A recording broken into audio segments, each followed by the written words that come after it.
Hello guys! Welcome sa bakuran namin. Good morning! Magtatanim tayo ngayon ng pechay at saka eggplant. Mas maganda talaga pag may sarili tayong gulayan.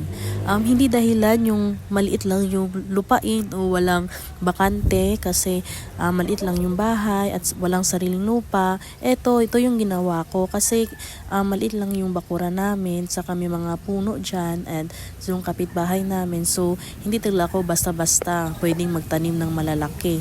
So, kaya naisipan namin, nakita nyo dito, nilagyan namin ng garden soil, yung mga dinagamit na mga gulong. So, kung gusto nyo rin yan, marami kayong makikitang gulong dyan o kahit kahit mga galon na hindi na ginagamit, i-recycle natin.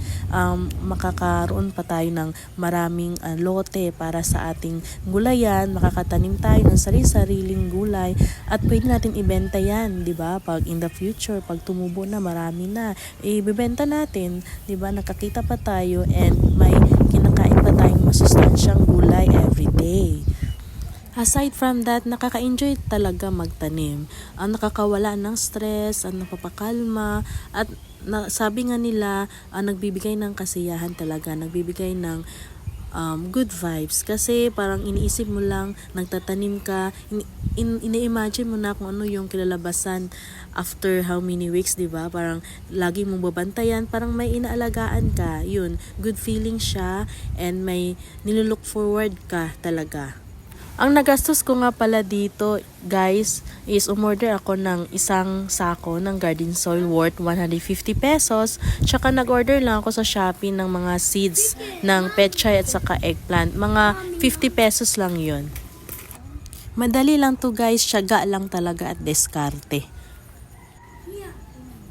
May kasabihan nga, pag may tiyaga, may nilaga. Yun nga talaga, true. Literal na mailalaga kami nito pag nag-harvest na kami ng gulay. I-update ko kayo guys every day. Bibidyohan ko yung mga tanim ko. So, di ko alam kung mga ilang araw mag-germinate yung seeds eh. So, tingnan natin. That's it guys. See you sa next vlog ko. Thank you for watching. Please support my channel. Please like this video and subscribe to my channel. Thank you. Happy planting!